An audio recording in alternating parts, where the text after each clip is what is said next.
Let's go. Coming to you live from Memphis, Tennessee, home of the blues and birthplace of rock and roll. It's Memphis Entertainment Weekly with TJ Cates. He ain't got your swagger. No, he ain't got that little clip in his chin. He ain't no way back. This is TJ Cates with Memphis Entertainment Weekly. We're here with Ric Chetter. How you doing, buddy? I'm good. How are you, man? Haven't seen you in a while. It's been a while. It has been. Last time you and I had some business together, we were shooting a television show, weren't we? Across the bridge in Memphis in the back of a truck, and you were driving a convertible. Yes, that was a great Yeah, experience. I still watch that video sometimes. That was cool. It was a lot of fun. I had a great time with it. I did too. So who do you have over here on the other side? This is my wife, Jo. Hello, how are you? So you brought your boss with you to brunch on Sunday. Exactly. She is. More support. She is my boss, actually. You know, my whole life is. Slave driver. Well, it's ruled by women. Not a bad thing to have, It is. Yeah. It is. It used to be. Yeah. At least we know that. Now you have an accent. It's Irish, right? Yes, it is indeed. Yeah. Are you the only one in Memphis? I am, one of Are you? 12. I have 8 sisters and 4 brothers.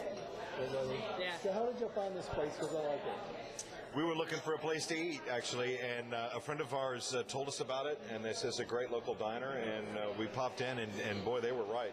Absolutely. Amy and everybody here are just wonderful people. Yeah. Yeah. We're going to talk to Amy in a little bit for sure, because this is a cool place. All right, tell me what you're doing with your Radio Memphis. Radio Memphis is, we've grown quite a bit since you and I started doing our thing together. We're now in a little over 127 countries, and we're hitting about 275,000 listeners a day.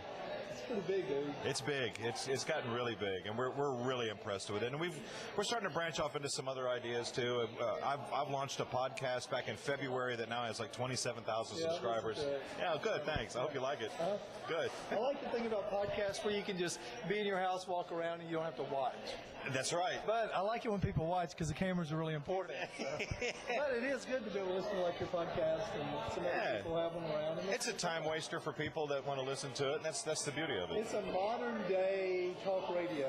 Yeah, absolutely. I've turned her onto podcasts now too. I'm on the garden in the evening time and have the headphones in. I love it. It's addictive. So you do what you're doing, but you're listening. Oh, absolutely. Yeah. Yeah, I'm out weeding the grass and whatever and watering the flowers and I'm listening. It's wonderful. I really love it. I mean, it's fun. Well, and she's talking about podcasts other than mine. See, that's I wasn't going to bring any mention of that. yeah, right. No, the thing that I like about the podcast is because it's modern. You've been in radio how long?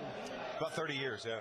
And you probably didn't see this coming down the road, but what about 10 or 15 years ago? Do you think it was serious or iPods or what that kind of triggered in your brain to need to think something else? I think about the time when I was sent off to Denver to learn the automation systems that we were working with at the time. That was really kind of what opened up the door for me, and seeing that, eventually, the death of the LP record, metaphorically speaking, of course, tape, CDs are no longer even used. It's all digital and everything's, it's like, oh my God, there's computers that can do our jobs. And ultimately, we had built a system that replaced ourselves and put us out on the street. You found a way that they still need for personality. I always believed that personality. You can do the mixtape on iPods, and you go to Pandora, and you go to Spotify and other sites, and you have to play your music. But sometimes it's like a podcast, you want to hear somebody talk to you. It's interaction. People, I think, still crave the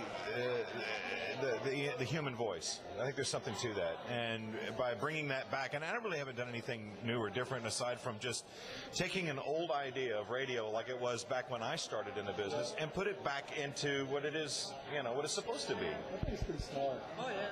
Very clever. How can people find you? Radio-Memphis.com.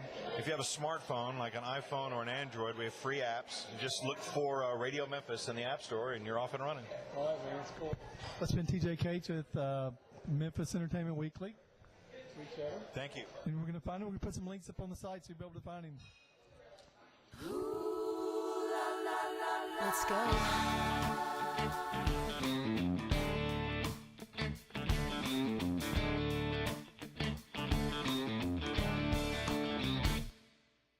He ain't got your swagger.